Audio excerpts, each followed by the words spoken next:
kulanti wacan daawada meel walba aad caalamka ka joogto kusoo dhawow waa mar kale ee barnaamijkeennii wararka isha sirdoonka maantana waxaan kusoo qaadan doonaa qaybtii labaad ee habka go'aan qaadashada madaxweyne Kennedy iyo kooxdiisa iyo sida uu uga faa'iideystay khaladaadkii ka dhacay 11 bishii Maars 1961 madaxweyne Kennedy wuxuu shir isugu yeeray golihii wasiirada waxaa shirka ka soo qayb galay Alan Dulles iyo Richard Bissell Jr. oo labaduba ahaa saraakiil CIA ka socday khibrad male isla markaana aad loo qadariyo waxaa mudan in la xusuusto labada sarkaal ee CIA Alan Dulles iyo Bissell Richard Jr. ma aysan ahayn shakhsiyaad uu Kennedy magacaabay waxay ahaayeen rag muddo dheer la shaqeynayay maamuladii dawladeed ee ka horeeyay madaxweyne Kennedy labada sarkaal ee CIA Alan Dulles iyo Richard Bissell Jr. waxay aad ugu doodeen in qorshaha duulaanka la hirgeliyo Dulles iyo Bissell waxay warbixin siiyeen ama u soo bandhigeen qorshahooda golo wasiiro oo iyagu aad uga khibrad badan yihiin dhammaan xubnaha golaha wasiirada ayaa ahaa kuwa ku cusub shaqada isla markaana aan khibrad u lahayn dawladda federaalka halka ay Dulles iyo Bissell Richard Jr. ay khibrad aad u fog u leeyihiin dawladda federaalka Mareykanka iyo la shaqeynta golaha wasiirada sida laga soo xigtay Schlesinger Master Bancroft Schlesinger waxa uu sheegay in soo jeedinta Alan Dulles iyo Richard Bissell Jr. ay ahayd mid ay iyagu muddo dheer si shakhsi ahaan ay uga howlanaayeen isla markaana ay ahayd arrin hay'adoodu dana culus ka lahayd fulinta qorshahan Schlesinger waxa kale oo laga soo xigtay in uu arkay Dulles iyo Richard Bissell Jr. in aysan ahayn khubaro arrintan ka ahaa analyst oo kaliya ama aysan u muuqan in ay ahaayeen kuwa si khibrad leh oo dhexdhexaad ah u falanqeynaya qorshaha CIA oo ay ugu soo bandhigeen golaha wasiirada laakiin ay u muuqatay in ay ahaayeen kuwa u doodaya isla markaana difaacaya qorshaha CIA Dulles iyo Bissell waxay diyaar u ahaayeen in wax laga bedelo qorshaha laakiin waxay aad u danaynayeen in ay qorshuhu fusho inta ay jirto xiisada ku aadan arrintan waxay isla markaa cadaadis ku saareen golaha wasiirada sidii qorshaha loo dardargelin lahaa Schlesinger waxa kale oo laga soo xigtay in aragtidiisa qorshaha CIA ee aas-aaska taageeridda jabhadda mucaaradka ay markii hore ahayd option mid ka mid ah qorshayaasha loo adeegsan karo in loo isticmaalo Cuba laakiin soo bandhigidii Dulles iyo Bissell Richard Jr. ay u soo bandhigeen golaha wasiirada ay ka dhigeen qorshe aan marnaba laga maarmi karin in uu fulo madaxweyne Kennedy qorshaha ma wada aqbalin waxa uu la taliyaashiisa faray in ay qorshaha dib u eegaan oo isku dayaan in ay yareeyaan halista siyaasadeed ee qorshaha Schlesinger waxa uu sheegay intii ay socdeen shirarka arrimahan looga hadlayay inta badan ka qaybgalayaasha shirkan waxay qabeen in ay kacdoonka shacab ay muhiim tahay oo jabhadda taageera haddii aysan jirin kacdoon shacab in lagu guul daraysanayo qorshaha arrintan oo la mid ah talooyinka madaxweyne Kennedy ay u soo bandhigeen guddiga wadajirka taliyaasha Mareykanka laakiin Dulles oo ka tirsan CIA ayaa ku dooday in kumanaan kun oo qof ay ka tirsanayeen ururada mucaaradka Cuba uuna hubo in ay si firfircoon u taageeri doonaan habka afgembiga iyo duulaanka ay soo qaadayaan jabhadda mucaaradka Cuba ee la doonayo inay afgembiso ra'iisul wasaare Fidel Castro Master Bancroft Schlesinger waxa uu sheegay in dhammaan shirarka lagu qabtay aqalka cad ee White House ay ahaayeen kuwo loo abaabulay si qarsoodi ah tusaale ahaan sidaa darteed dad aad u tireer ayaa ku howlanaa arrintan xitaa agaasimo ku-xigeenka sirdoonka looma sheegin arrimaha shirkan la xiriira oo idil sidoo kale Tom Mann oo ah sarkaal ka tirsan wasaaradda arrimaha dibadda Mareykanka oo shakhsi ah u xil saaran arrimaha Cuba isla markaana ah khabiir ku ah siyaasadda gudaha Cuba ma lagala tashan hawsha iyo go'aamada lagu soo bandhigay aqalka cad ee White House-ka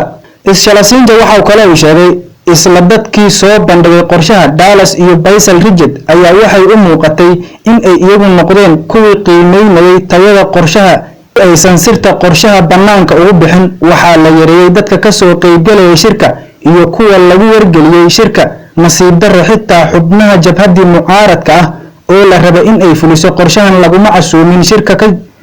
casuumin shirka sida joogtada uga dhacay aqalka cad ee White House-ka xubnaha jabhadda mucaaradka ayaa ah dad aad uga warqaba xaaladda siyaasadeed ee Cuba dalka dadka iyo dhulka ay tahay in ay qorshaha ka hirgeliyaan ayaga ayaa cabiri kara ilaa iyo xad qiimaynta qorshaha xubnaha jabhadda ayaa ah kuwa muddo dheer u tababaranayay in ay afgembiga fuliyaan, laakiin si sirta in ay baxsato loo ilaaliyo. Marnaba laguma casuumin shirka ka dhacaya White House-ka aqalka cad oo ah kuwa lagu falanqeynayo qorshaha CIA ee afgembiga. dabayaaqadii bishii Maarso madaxweyne Kennedy iyo golihii wasiirada waxa ay bilaabeen in ay isbuucii saddexaad ama afaraad ay kulmaan si ay u dardargeliyaan wadatashiga ku aadan fulinta qorshaha CIA ee lagu taageerayo mucaaradka Cuba si ay u afgembiyaan ra'iisul wasaare Fidel Castro. madaxweyne Kennedy weli shaki weyn ayuu ka qabay in qorshuhu CIA tahay mid hirgeli karta oo natiijo laga rabay ku guuleysan karta. waxaa sidoo kale soo muuqday dulduleelo ka jira qorshaha oo shakiga xoojinayay, laakiin Dallas iyo Baysal oo ka socda CIA waxay ku doodeen in xitaa haddii uu qorshuhu fashilmo aysan dowladda Mareykanka dhibaato weyn ka soo gaaraynin. sidoo kale Dallas iyo Baysal waxay sii laba jibaareen dadaaladoodii ay ku difaacayeen in qorshaha in uu hirgalo. Schlesinger waxa uu sheegay in uu dareemay in xubno badan oo golaha wasiirada ay qabeen kolka in aysan runtii dhibaato badan aysan ka soo imaan karin haddii uu qorshaha fashilmo, mar haddii aysan ciidamada Mareykanka ay qayb aysan ka ahayn dagaalka mucaaradka dalka Cuba ay wax ku afgembinayaan. Pangraf Schlesinger waxa uu sheegay in marka uu haddii dib u fiiriyo ay u muuqatay in dhammaan xubnaha shirka ka soo qaybgalaya aysan culays iska saarin khasaaraha ka imaan kara haddii ay qorshaha fashilanto. xubnaha shirka si joogtada ah uga soo qaybgalayay si fiican uma gorfaynin qorshaha loo soo hordhigayay iyo cawaaqibka ka dhalan kara. in xubnaha inta badan ay yareysteen mas'uuliyadda ka saarnayd in ay qorshaha si hufan u gorfeeyaan ulana xisaabtamaan kuwa qorshaha soo ururiyay oo ah CIA-da. Pangraf Schlesinger waxa uu yiri marka dib u milicsado waxyaabaha aad aan ula yaabo ee ku jiray doodda CIA-da waxaa ka mid ahaa doodii uu soo bandhigay Dallas oo ka tirsanaa hay'adda sirdoonka Mareykanka ee CIA-da oo ku doodayay xitaa haddii uu inqilaabka dhicisoobo in aysan wax dhibaato ah jirin oo ay mucaaradka Cuba buuraha dalka Cuba ku milmi doonaan oo ku dhammaan karaan. waxaa nasiib darro ah in uu Dallas xusin in buuraha uu sheegayo ee xeebta Bay of Pigs oo ah halka ay mucaaradka ka soo degayaan ay u jiraan 80 mayl. haddaba kolkaasi waxaa caddaatay in shirka ka dhacaya White House-ka ee ahaa in lagu gorfeeyo qorshaha CIA-da wadatay in wixii markaa ka dambeeyay ay u muuqatay in CIA-da in ay iyagu maamulayeen shirarka qorshaysan ee afgembiga, ayaguna ay ahaayeen cidda dejinaysa ajendaha shirka isla markaana inta badan go'aaminaysay waxa ka soo baxa shirka iyo wadahadalka ku aadanaa qorshaha ay ahayd in ay gorfeeyaan golaha wasiirada. xitaa guddiga wadajirka taliyaasha Mareykanka ee xubno ka ahaa shirarka isdaba joogga ah ee lagu gorfeynayo qorshaha CIA-da oo ay horey ugu sheegeen madaxweyne Kennedy in ay la qumanaatay in la soo jeediyo in isbedel lagu sameeyo qorshaha, marnaba kama hor imaanin qorshaha aragtidooda kamana soo jeedin shirka. weli waxaa la oran karaa in aysan marnaba inta ay shirka socdeen aysan dhaliilin qorshaha CIA-da. mar waxaa jirtay uu shirka ka maqnaa wasiirka arrimaha dibadda Mareykanka Dean Rusk waxa uu ku maqnaa safar shaqo. waxa uu shirka u soo wakiishay wasiirka xogeenka arrimaha dibadda Mareykanka Chester Bowles